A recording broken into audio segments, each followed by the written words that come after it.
Well, greetings YouTube. In today's video, I'm going to talk about health stuff. I'm also going to talk about enjoying life and what the kinds of videos that I've been watching lately. This motorcycle obsession, addiction, lifestyle, hobby, whatever you want to call it. It's all consuming sometimes. And so, yeah, I think I'll talk about that today. Oh, by the way, if you're wondering about the jacket I had on in a recent video, a leather jacket, it was my Harley Davidson FXRG jacket. The zipper broke on it, but the inner zipper for the rain liner, that still works, so that's why I was wearing that, just to be different. You might wonder, Mike, why are you wearing an ADV style jacket? You know, this is for ADV riding, right? And I'm wearing Toucan boots from Aplinestars, which are kind of more ADV or, you know, adventure touring. And the reason I wear these things is utility. The boots themselves are really safe. They've got all kinds of ankle protection, shin protection. The toe box is great. I mean, they're wonderful. The jacket itself, this is a Klim jacket, and it's got a huge D3O armor pad here, up here. It's got chest armor, back armor, and it's the highest rated armor of its time when it came out. Plus, it's got all kinds of pockets. It's got a little card in here that's got my vitals on it in case I get in an accident and I go unconscious. I got vents everywhere, so I can stay cool pretty much right up until about 90 degrees. And then it starts to get hot if I'm not moving. So that's why I wear the gear that I wear. It's all for utility's sake. And I know it doesn't look the hottest, you know. I saw that leather jacket in that video. I'm like, that looks pretty good. This, not so much. But this is very comfortable and very useful. Carry all my stuff in it. All right, let's get on the road. Oh, Jesus. Oh.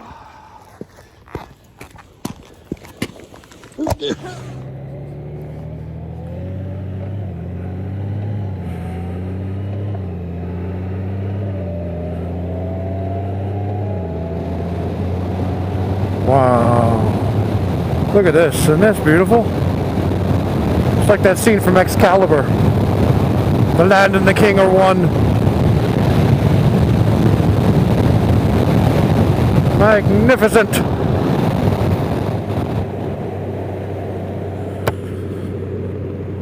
And I've got 16,437 miles on the odometer as of today, which is March 11th, 12th, 13th, no, 14th, 15th. Ha ha ha!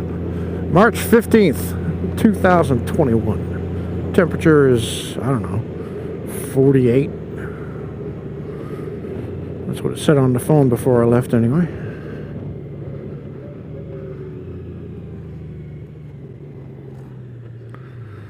Ain't a nobody a comin'. Okay, so today I'd like to talk about health stuff to start off with. Recently, I had a really bad health problem, and you know how it's my Kelly 7. I'm real. I'm just real with you. I just tell you what's in my poor excuse for a brain, and for some reason some people seem to like it. So thank you for all your wonderful nice comments, especially thank you to GB Winging It. Thank you, Gil. Gil totally understands my motorcycle thing, my second bike thing. I mean, you all probably do, but Gil especially, I think.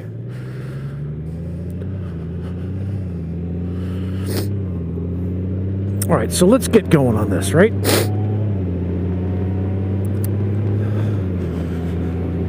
I have a condition, and if you don't want to be grossed out or horrified, especially if you're a male, then you probably don't want to watch this part of the video. Skip ahead somehow. And if you're the reason I'm telling people about my personal health issue is because maybe somebody you know has this, maybe you have this, and you've been suffering in silence and shame. So, and I have mentioned this in previous videos. I think it's called sharing too much, is what I called that video.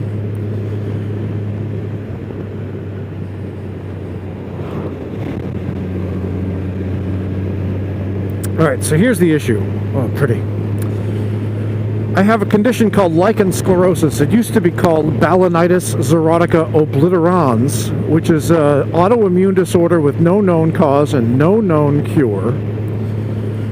And mostly women get it, but men get it too, especially if they're uncircumcised. So now you can just kind of like, ew, click, click, bye-bye. So I got it in 2006. That's when I was first diagnosed. I had some pain, some issues. So the doctor gave me a prescription for clobetasol. I put that on there, and it seemed to work for a while. But then the problem I had went from exterior to interior, and it got deeper and deeper and deeper and deeper and deeper and deeper. So now I have, since 2011, I have a condition called urethral stricture, which is basically when your body attacks your own urethra to the extent that it shrivels up, basically, inside you. And so every time you pee, you're ripping it open again, if you're lucky. And, you know, you're bleeding a little bit, and you're in excruciating pain. It feels like fire every single time, and it takes a long time to void the bladder, let's put it that way. And I've been dealing with this, like I said, for a long time now. And I went to one of the world-renowned surgeons for this at Duke University Medical Center. And he said, well, there's basically only one thing you can do, and that's surgery. You can get the surgery called urethroplasty, where they do horrific things to you in order to kind of regrow your urethra. I call it the banana split surgery, so now you can just kind of envision what that is for your fun.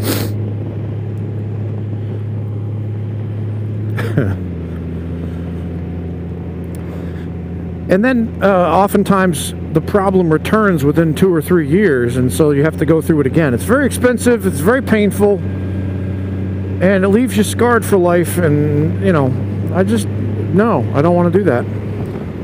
So I've been kind of maintaining it myself. If you want to horrify yourself, look up urethral sound, and you can be horrified. Living the dream. Well, I've been managing it okay, but last week it got really, really bad. I had a urinary tract infection. I get them about 4 times a year because of this stupid thing. As I said, there's no known cause and there's no known cure. I believe that the reason I got it, they say the possible causal factors is damage. If you have damaged your stuff somehow. And yeah, I used to be quite vigorous in bed with my wife, and there were injuries suffered, let's put it that way. So I'm thinking that's how I got it. Anyway, so pretty. It got really bad recently. I went to the doctor because of the pain, and they did a urine sample, and they said, yeah, you've got another infection. And like, I didn't even realize I had it, because usually you can see cloudiness, but I saw no cloudiness. I thought I'm fine. No, I had a really, really bad infection, and it basically made it impossible for me to go. I had a full bladder, but I couldn't void. I couldn't get any of it out. My urethra had just decided, you know what, today's the last day I'm going to work. And so I couldn't, and I was involuntarily pushing. My whole body was in convulsions of pushing, and nothing was happening, and I caused more damage down there just from the pushing and the pressure. So I had to use a catheter, which I never thought you could use a catheter to void yourself. I was thinking of it as a way of maintaining the opening that I had replaced with urethral sounds. But anyway, I take that, and it took me 10 minutes to get this thing where it needed to be. And I was screaming animal noises that I had never thought I could make. It was the most excruciating experience of my entire life. And I've had a broken leg that's been real bad, and an abscess in my hip. And neither of those compared. This thing was horrific. And I was able to, get it done. I've been to a urologist. Now, here's the really freaky part. If you look up urethral sloughage, just go puke in a bucket right now. Basically, imagine if the inside of a garden hose starts to come outside. That's the kind of situation. So I have an appointment with a surgeon tomorrow to talk about possible treatments or whatever, or if I just keep on going as I'm going, because I'm better now. I'm much better now. I can go, and there's nothing unusual. I'm healing up inside, which is great. But that night, when I confronted the reality that I couldn't go, I couldn't. And all of that means basically you could die. You know what I mean? You could die. Oh, I scared myself. Leaned the bike over too much. I could die. Kidney failure. You're also at higher risk for cancer down there. And this on top of the colonoscopy I got that said, I'm fine, which is great, good news, But this other thing, it's like, that part of the band is done playing. Let me play now. Urethra solo.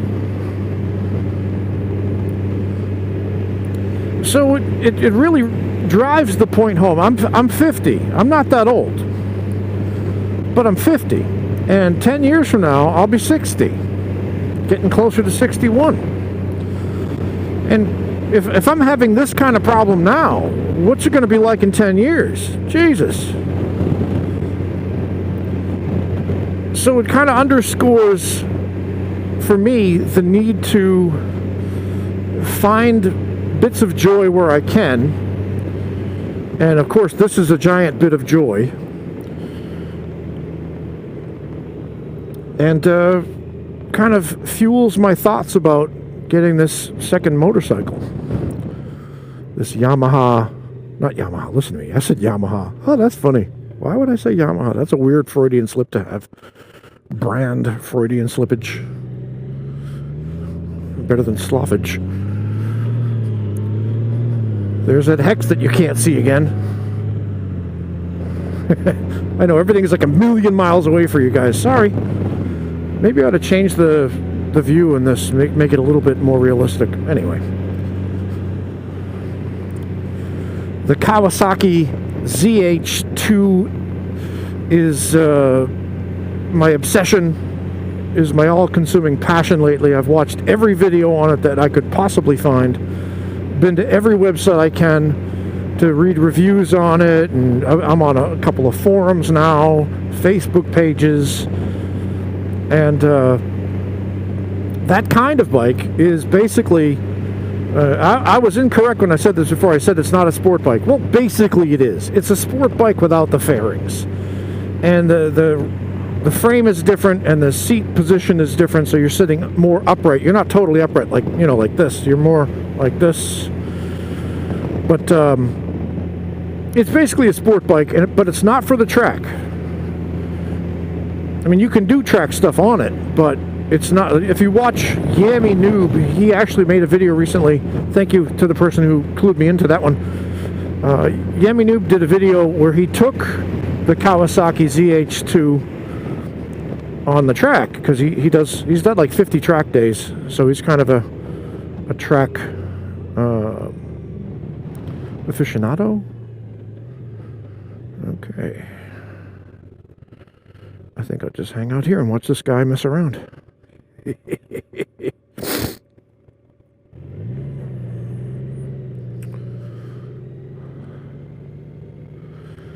Is he gonna... Okay, I thought he was trying to back in over here. I guess he's gonna try it again. He's gonna come back around. Anyway, Yami Noob said, you know, his lap times are at least 12 seconds less on that bike, but you know, it was still a really fun bike, and it's a great bike. You can use it as a commuter bike, you can use it as a sport touring bike, although I don't know how much touring you'd want to do on a bike that small.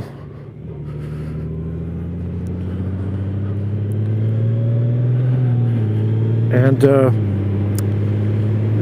that leads you into this rabbit hole. I imagine you guys have done this kind of thing too. You get interested in the subject, next thing you know, 3 tangents later, you're deep in the rabbit hole, and JFK was shot by aliens. So I am now watching suspension videos by Dave Moss, how to tune the suspension on these kinds of bikes. This bike doesn't have forks, so I don't know how you would tune this for dampening and preload and rebound and all the other stuff. And of course that leads you into track days and riding schools, you know, racing riding school type stuff. And a lot of you guys are like, I don't ever want to do that. Well, you know, I never really did either, but I've evolved over time to enjoy the more sporty aspects of this hobby, this lifestyle. You may have noticed that I do like to lean quite a bit, and I do like speed, probably a little bit too much.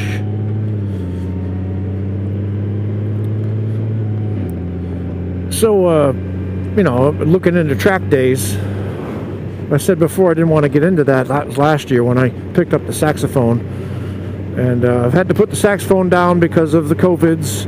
Just didn't have the time or the will with the wherewithal to practice, and canceled my lessons. And it's just sitting useless right now. Really thinking about selling it. I don't know yet. And I can't play it at home because my girlfriend will kill me. I mean, it's a really, really loud thing. I mean, if you watched Mike Haley 7's musical journey, that's another channel I have, you'll see how freaking loud that thing is. I mean, I love it. I love it. But I'll wait till I go blind, and then I'll get another one. I'll start playing again. How about that? Anyway, so there's a place in Garysburg, I believe it is, North Carolina, that's got N2 track days, something like that. So I was thinking about doing that, but my God, is it involved. I don't know if you guys have ever looked into this, but gee whiz. I mean, you got to drain out your antifreeze, and you got to put distilled water in your bike, and you got to tape up your headlights and your mirror, take off your mirrors or tape them up, and you got to buy a tracksuit, which is at least $400. And then you got to, you know, you got to get a trailer to trailer your bike there, probably, because if you ride your bike there, what happens if you crash? Now you got no way home. And of course, if you crash, you probably wouldn't have any way home anyway, because you'd be all broken up in the hospital and your truck would be sitting in the parking lot. Anyway, that's such a nice tree. Golly. And then where do you stay when you're up there? Because it's a 2-day thing. So you'd have to, you know, they say we have, you know, electricity and water and campsite, and you can stay in the, you know, at the campsite and put a tent up or whatever. So this is a really, really involved thing. It's not like a 1-day thing where you go on this nice little track and you learn how to do this, that, and the other, and off you go. No. This takes some dedication and also some cheddar. And if I get this bike, I'm going to be laying down some serious cheddar. And I don't want to be spending even more money on a track day. But I do want to learn how to ride that bike well. I don't think I'll ever maximize my potential on a bike like that. But just get better, you know. Track days, man. One of these days, I'm going to get me to a track. It's just going to take a while. Got to put a trailer hitch on my Tiguan. Got to buy a trailer. Got to buy a tracksuit. And then they say, oh, you can rent a tracksuit. Well, they might not have my size when I get there that day. And then I'm screwed. Not to mention, you're, wearing somebody else's ball sweat. Ugh. You can rent a bike. Well, I don't know. It's even more money, right? So I'm in the very initial phases of researching this. I may or may not do it at some point. It's definitely not going to happen soon. I might even want to go see a track day before I even get involved in actually riding in one. Just to see what it looks like. And of course, that whole intimidation factor. Oh, these people are experts and I'm an idiot, There's all kinds of videos on that. How to do your first track day and what it's like and da-da-da. So I don't know if I'll do it. Maybe. Maybe not. Been watching How to Corner. There's this French guy. He does a lot of really great videos in English and French about his cornering techniques. He's a supermoto and a MotoGP guy, superbike, whatever. So yeah, there are all these aspects to it. It's a science. It's an art. It's a huge field of study and research and dedication. It's a profession for a lot of people, and I'd like to learn more about it. You might be wondering, well, Mike, if you're going to do this Kawasaki thing, when's it going to be? Soon enough. Soon enough. Part of it is weather. If I do end up getting this bike, I don't want to ride it home in the rain. So, that might factor in. Although my desperation might lead me to just say, screw it! I'll just wipe the bike off when I get home. Now, if I get this, I'm going to have to learn all this stuff, like chain maintenance. Probably do the oil changes myself. I know, right? So these are the random thoughts knocking around in this empty coffee can of a head that I have. And I could be, I could be extraordinarily irresponsible and immature for even thinking about getting a second bike. It could be a second midlife crisis, the first being when I was 35 and I got that Softail standard. Yeah, Softail standard.